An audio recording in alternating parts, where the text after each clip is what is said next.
February, reflecting Christ by obedience to God's law. A revelation of God's will and character, February 1st.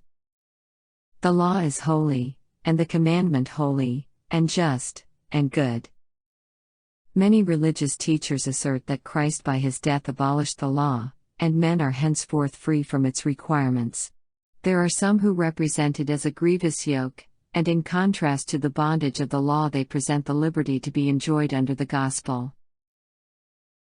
But not so did prophets and apostles regard the holy law of God. Said David, "I will walk at liberty, for I seek thy precepts." The apostle James, who wrote after the death of Christ, refers to the Decalogue as the royal law and the perfect law of liberty.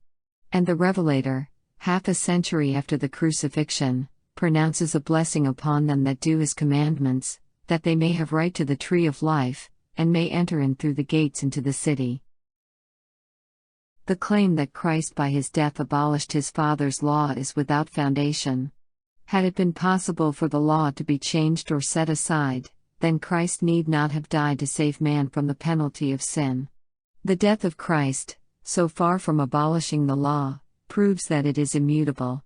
The Son of God came to magnify the law, and make it honorable, and concerning himself he declares, "I delight to do thy will, O my God, yea, thy law is within my heart." The law of God, from its very nature, is unchangeable. It is a revelation of the will and the character of its author. God is love, and his law is love. Its two great principles are love to God and love to man. Love is the fulfilling of the law. The character of God is righteousness and truth, such is the nature of his law. Says the psalmist, "Thy law is the truth, all thy commandments are righteousness." And the apostle Paul declares, "The law is holy, and the commandment holy, and just, and good." Such a law, being an expression of the mind and will of God, must be as enduring as its author. It is the work of conversion and sanctification to reconcile men to God by bringing them into accord with the principles of his law.